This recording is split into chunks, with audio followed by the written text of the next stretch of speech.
je dois demander pardon à Dieu. Je lui ai fait beaucoup de mal. Je dois lui demander pardon. Bonjour, je m'appelle Benito, j'ai 59 ans. Voici mon témoignage. Je souffre du glaucome, donc je fais de la tension dans les yeux et qui entraîne la cécité. Pendant un voyage en Afrique du Sud, on a diagnostiqué que 2021 n'arriverait pas, que je ne verrai plus. Et par conseil d'un ami, je suis venu en France pour avoir un autre diagnostic, bien que j'étais résigné. Je me disais, baf, j'ai assez vécu et voilà quoi, si ça me tombe dessus, j'avais trop vu sûrement. Et là, les médecins sont dans le même cas. Ils confirment, ils disent peut-être que je devrais utiliser les médicaments autrement. Et il y a la Covid qui intervient, rien ne change, mais par le pur des hasards, en allant pour refaire des lunettes, une bonne âme de médecin m'a recommandé chez l'ophtalmologue qui était spécialiste, professeur dans le glaucome. En arrivant dans son bureau et en regardant mon cas, il s'est dit qu'il ne comprenait pas pourquoi le médicament ne parvenait pas à baisser la tension. Je faisais 20 de tension et c'est ce qui a emmené la cécité. Et il faut dire que quand on m'avait opéré dans mon pays natal, on m'avait dit on t'opère et tu ne craindras plus rien jusqu'à 80 ans. Mais là, c'était juste quelques dizaines d'années après et que le pire commençait à se faire sentir. Alors, le professeur a regardé, il a eu le même constat qu'en Afrique du Sud en disant que l'opération a été mal faite et qu'on avait fragilisé mes yeux et qu'il allait tenter de faire quelque chose, mais qu'il ne pouvait pas opérer d'une façon conventionnelle, comme tout le monde. C'était un cas spécial. Et il a commencé par des médicaments. Il en a changé. Je revenais chaque 3 mois. Rien ne se passait. C'était toujours aussi élevé. Je revenais 3 mois encore, rien ne se passait. Et là, c'était presque au 9e mois qu'il regarde, il se dit, bon, cette fois-ci, c'est la dernière chance. Je vais essayer un autre mélange, une autre façon de voir les choses. Je vais mélanger les collyres avec des comprimés. Et on va voir, prie ton Dieu, et on verra comment ça va marcher. J'ai dit, ok, j'ai écouté le conseil. Quand je suis rentré, mon ami qui m'accompagnait, c'était ma partenaire de prière, parce qu'il y avait une émission qui passait à la télé, en ligne, déjà pendant la Covid, où un pasteur, un prophète, priait avec tout le monde, tous les amoureux de la prière. Quelle que soit ta confession religieuse, l'essentiel c'était tu aimes Jésus-Christ, tu aimes prier et tu peux participer, tu vas te retrouver dans ces sessions de prière. Et là, il parlait d'Amalek. Amalek, c'est une puissance qui attaque sournoisement. Ils attaquaient le peuple d'Israël par derrière, en prenant les plus faibles d'abord. Ils attaquaient par surprise. Ils ne venaient jamais attaquer les gens par le front. Et c'était comme ma maladie. Ma maladie, elle est sournoise. Elle ne se signale pas. Ce n'est pas que tu as des douleurs aux yeux, ce n'est pas que tu sens, c'est insensible. Du jour au lendemain, tu peux devenir aveugle sans comprendre pourquoi, si tu n'étais pas parti dans un dépistage. Et c'est une maladie héréditaire en plus. Et dans ma famille, nous sommes à beaucoup, mais je suis le seul échantillon qui a eu à hériter de cela. Alors, J'ai prié pendant tous ces jours, pendant toutes ces semaines où il y avait ces sessions de prière. Cela a duré 2 semaines, je crois. Et après, on vaquait aux occupations habituelles et puis on est parti au rendez-vous. Quand on est arrivé au rendez-vous, le médecin, nous regardant, paraissait assez rassurant, mais il se disait, bon, il va s'y faire. Il regarde, il examine les yeux, il ne comprend pas. Il regarde très bien, il ne comprend pas. Il me dit de revenir encore pour qu'il teste encore. Il teste à nouveau. Il dit, bah, c'est trop bien les résultats. Donc de taux de 20 que j'avais, c'était descendu à 11 dans tous les 2 yeux. Donc il a dit, c'est parfait. Je ne pouvais espérer mieux. Et je croyais que ça allait baisser seulement jusqu'à 16 afin que je fasse des pointes au laser pour qu'à 14, tu puisses encore conserver un peu ta vue. Mais là, tout est redevenu comme si c'était normal. Donc malheureusement, tu ne peux pas récupérer ce que tu as perdu, mais là, c'est déjà un miracle. J'ai dit gloire à Dieu. J'étais tellement confiant, je ne sais pas comment.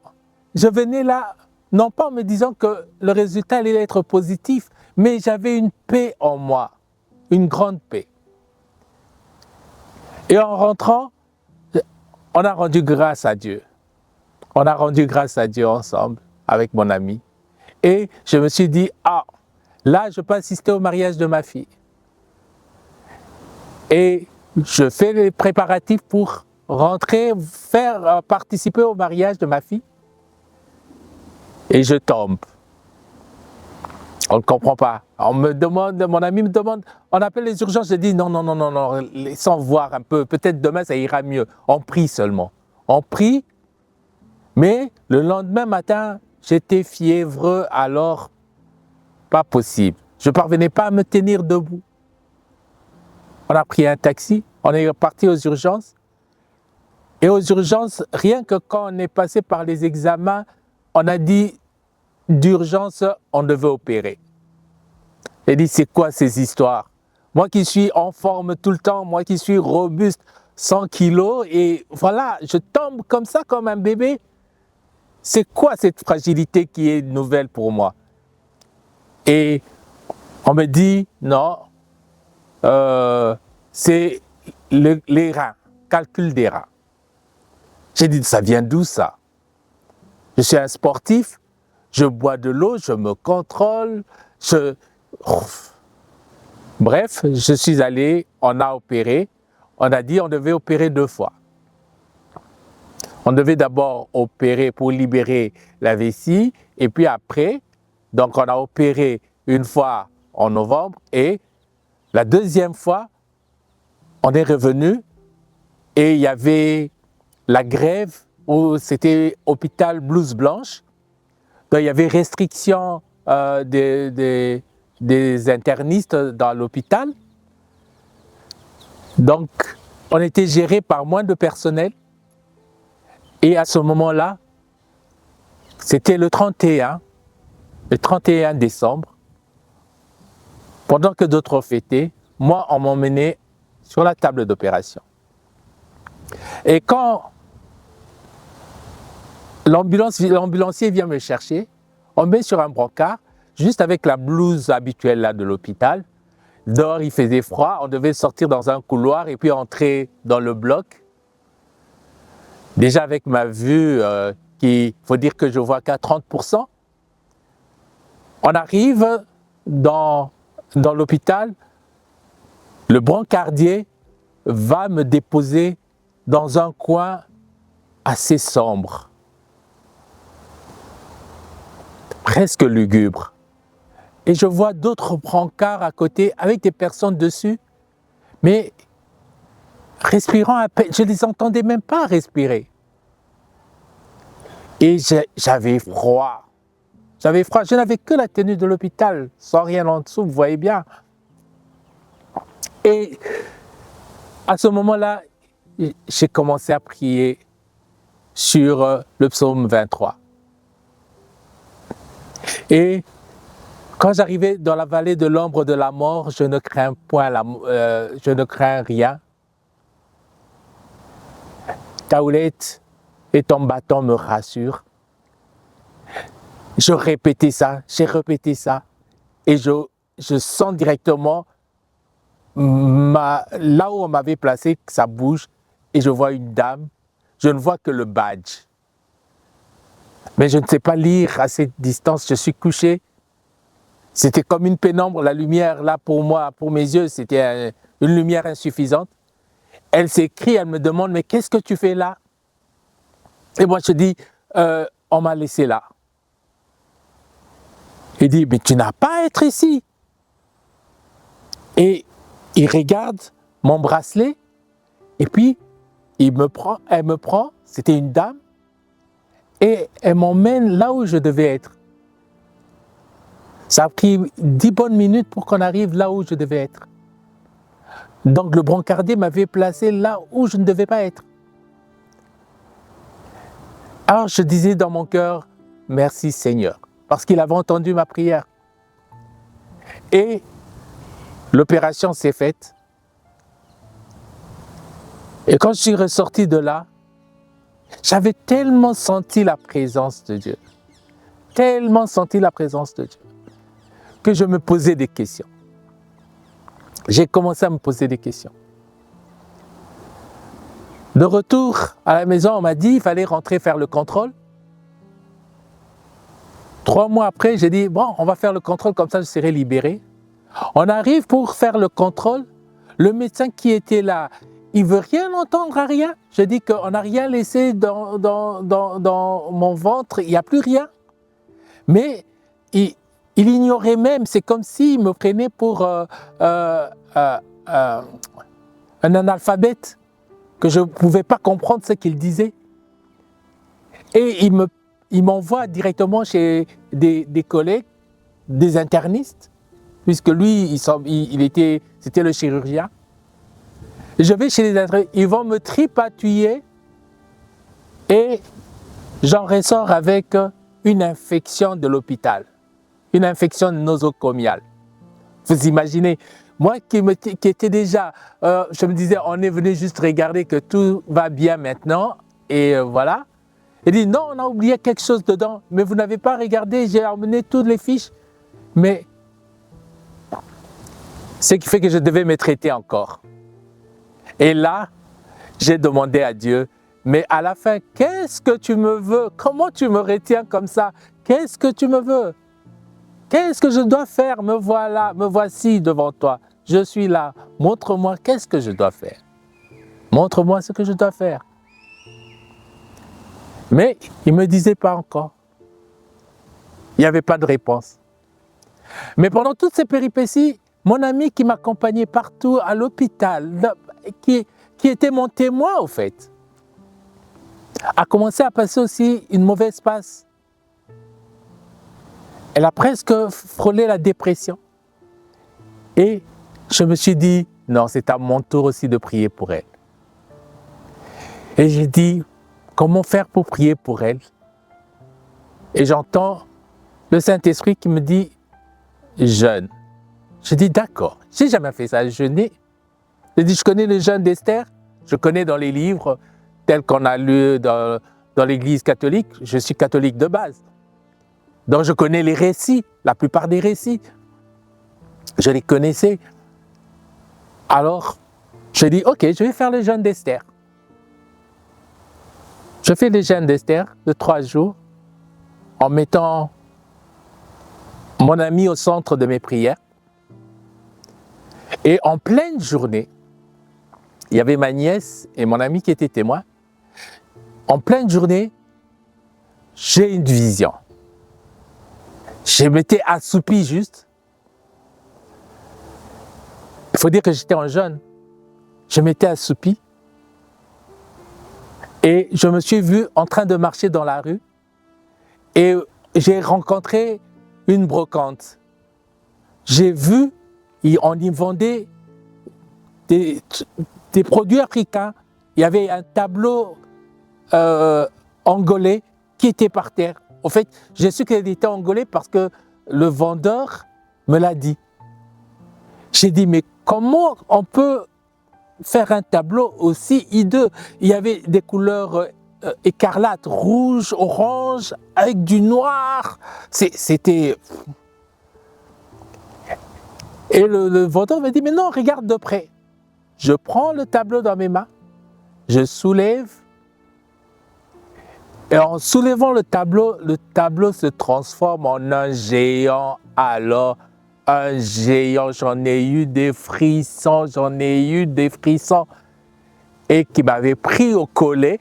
Donc, je le regardais et je lui arrivais à peine au mollet, et il me soulevait en me disant, arrête de prier pour cette personne parce qu'elle est à moi, elle est venue à moi, elle est à moi. Et moi, j'étais incapable de faire un geste. Mes nièces, en vérité, quand elles me regardaient, voyaient que je tremblais dans mon rêve. Ils s'approchaient pour me réveiller et moi, dans mon rêve, j'ai dit à Dieu, j'ai dit, mon Dieu, qu'est-ce que je peux faire contre ceci? Et j'entends la voix qui me dit, appelle le pasteur. Et on me réveille. À ce moment, je suis catholique. Je ne connais pas vraiment les pasteurs, à part mon grand frère qui était pasteur, et certains que je suis quand même parce qu'il y a une grande sélection à faire dans le milieu. Et je leur raconte ce que j'ai entendu, ce que j'ai vu. C'était en pleine journée, on était à peine 14 heures. Je leur raconte ce que j'ai vu. Et je dis le nom du pasteur. Mon amie connaissait le pasteur, mais ça faisait longtemps qu'elle n'avait pas entendu parler de lui. Alors, c'est elle qui prend l'engagement, elle l'appelle. Pendant qu'elle appelle le pasteur lui rétorque, ça faisait longtemps qu'elle ne l'avait pas appelé. Juste, elle le prend au téléphone, le pasteur lui demande, bonjour, alors dis-moi, qui doit m'appeler? Elle est subjuguée. Elle dit, non, j'ai mon ami qui devrait t'appeler parce que le Seigneur le lui a demandé. Et à ce moment-là, elle dit, d'accord, qui peut m'appeler? Et je l'appelle, je lui raconte mon rêve. Il me demande s'il pouvait me voir. Je dis d'accord. Quand il vient me voir, il me raconte, parce que lui aussi il avait un témoin, qu'il avait vu la même chose presque, que Dieu lui avait demandé de se lever et d'aller sortir d'une maison, une de ses filles. Et dans cette maison-là, à la porte, il y avait un géant. Alors, il ne comprenait pas, une de ses filles et tout. Et quand lui, il avait demandé à Dieu, Dieu lui a dit, on va t'appeler. Et c'est comme ça qu'il avait dit à mon ami, qui doit m'appeler? J'en avais la chair de poule. Je voyais cette communication comme... Et lui, il voulait me voir. Parce que lui aussi, il était attiré par le fait de savoir, mais c'est qui comme ça, qui on a choisi? Et quand il est venu, il m'a regardé. Bon, moi aussi, je l'avais regardé. Parce que au téléphone, je me disais que c'était une personne âgée, enfin du même âge que moi, peut-être, et tout. Ah, mais c'était un jeune homme. Je dis, mon Dieu. Et il parle. Et quand il parle, c'est la même voix. Avec beaucoup de maîtrise. J'ai dit, ok, c'est lui. Et il me demande, comment tu as fait pour voir le géant? J'ai dit, comment j'ai fait? J'ai rien fait, moi, je me suis assoupi. Il dit, non, mais tu dois avoir fait quelque chose. Elle dit, je suis en jeûne. Elle dit, ah, d'accord, tu es en jeûne? Ah, tu es dans quelle confession? J'ai dit, non, je suis catholique.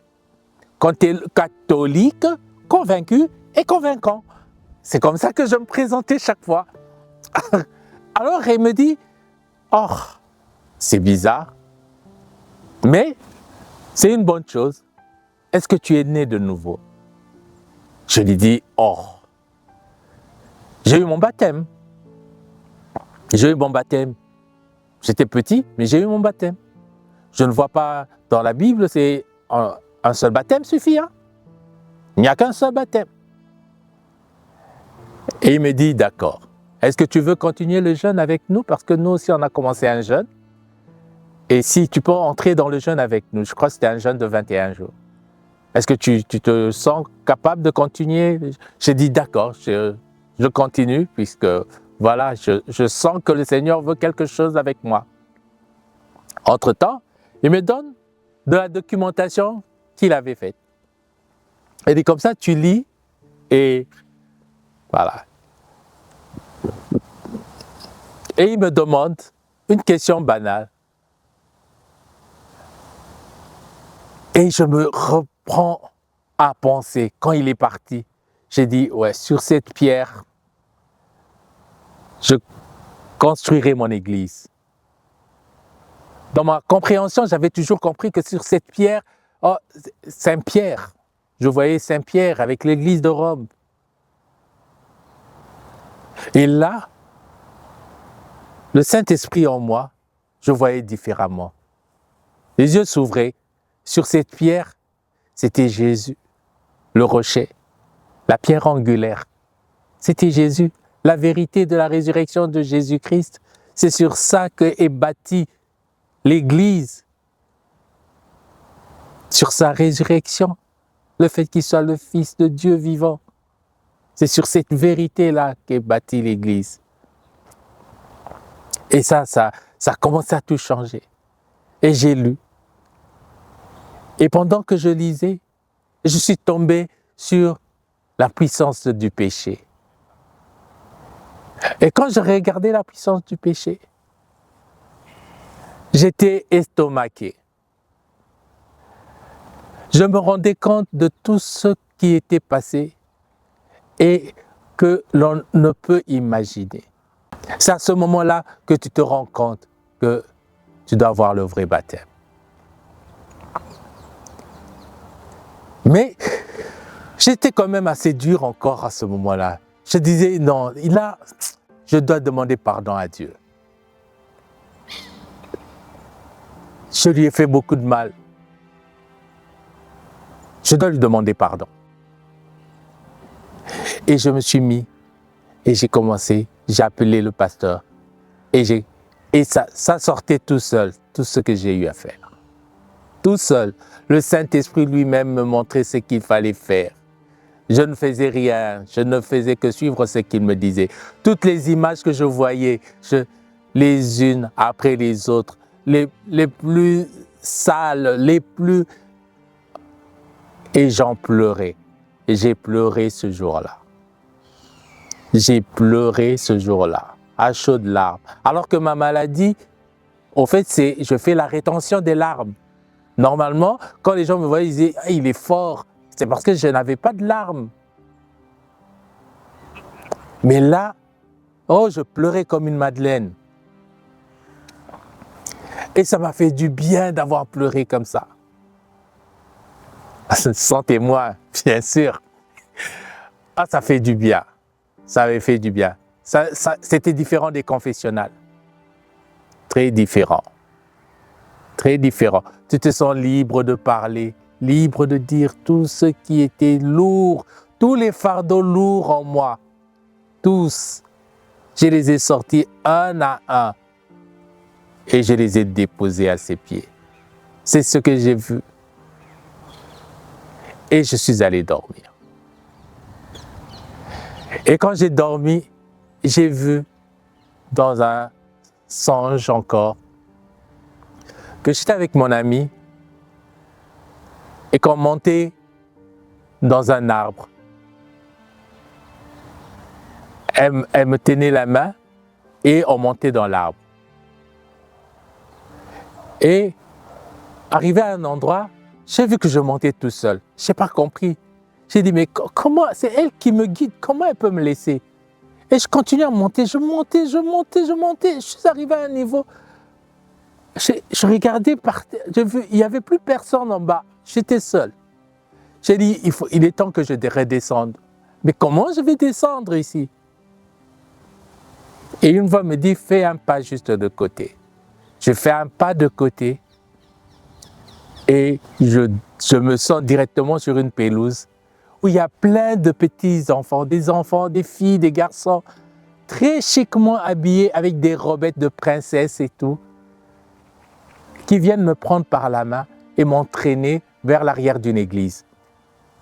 Et là, je vois leurs parents, c'était des blancs, leurs parents qui viennent aussi vers moi, qui m'accueillent, et c'est moi qui suis en honneur.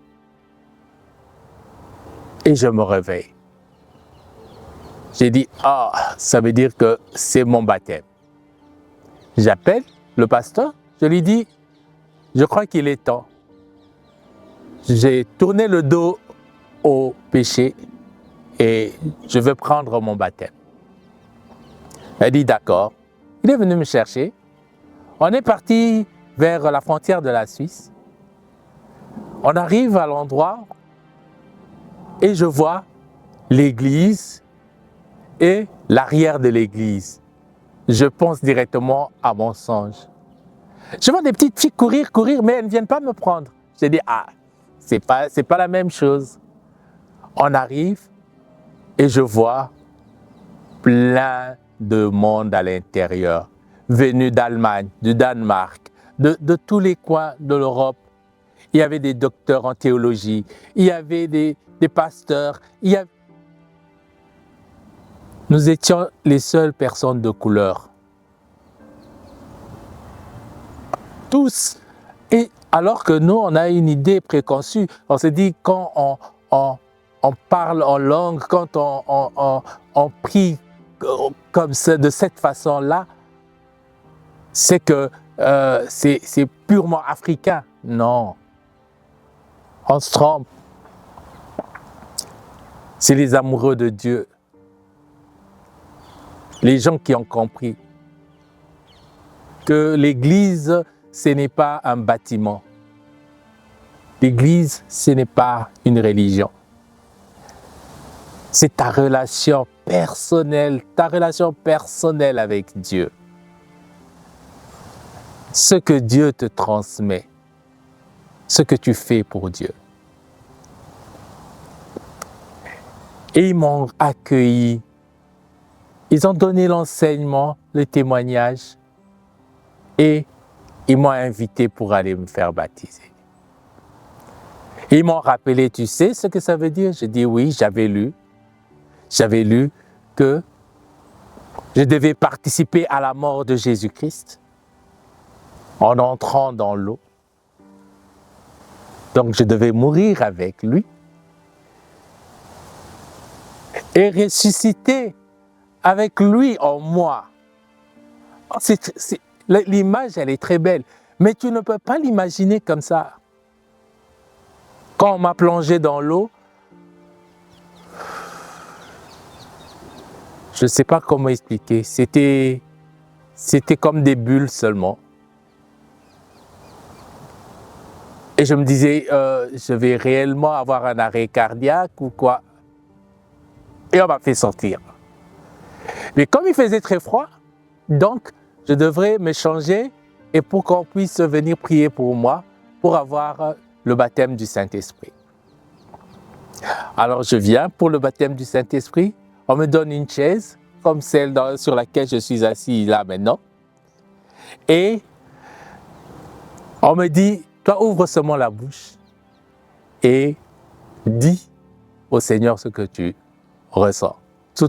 Moi je me disais, je vais dire toute ma gratitude au Seigneur.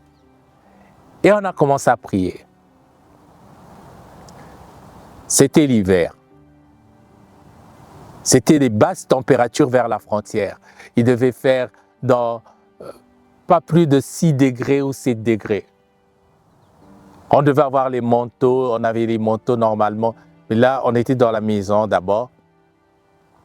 Et on a commencé à prier. Et pendant qu'on priait, j'ai commencé à vouloir dire Dieu, je te rends grâce. La formule habituelle. Mais chaque fois que j'ouvrais ma bouche, c'est des gargouillis qui sortaient. C'était... Je ne comprenais pas, je ne parvenais pas à parler. Aucun son cohérent ne sortait de ma bouche. Je bavais. Mais j'avais chaud. Il y avait une chaleur qui montait, jusqu'à devenir étouffante. Il faisait tellement chaud dans la pièce que, avec tout le monde qui était là, on a dû ouvrir les fenêtres, on a dû ouvrir la porte, tellement il faisait chaud. C'était merveilleux. On est sorti de là, on avait les manteaux au bras, tellement on avait chauffé.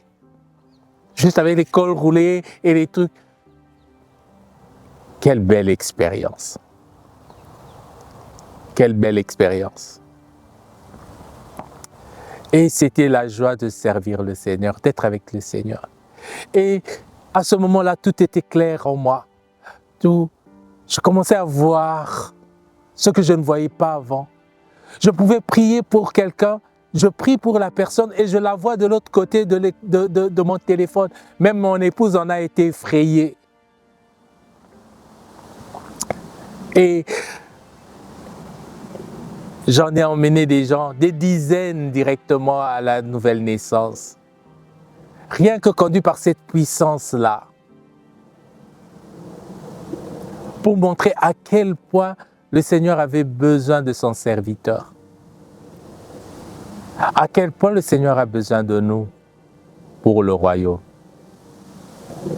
Quand Jean-Baptiste disait « le royaume des cieux arrive », répentez-vous, car les jours sont mauvais, le royaume de Dieu arrive. Mais Jésus-Christ a dit « le royaume de Dieu est déjà là ». Et dans le royaume de Dieu, c'est là où on trouve la paix, c'est là où on trouve la justice, c'est là où on trouve la joie d'être serviteur. Le vrai chrétien, c'est le serviteur de l'autre. C'est celui qui aime son prochain. Le Seigneur n'abandonne pas ses enfants. Il a donné son Fils unique pour nous montrer combien il tenait à nous de faire le pas. Pour entrer dans le royaume des cieux, il n'y a qu'un pas. Répentez-vous et faites-vous baptiser au nom de Jésus-Christ. C'était mon témoignage. Merci de m'avoir suivi. Soyez bénis.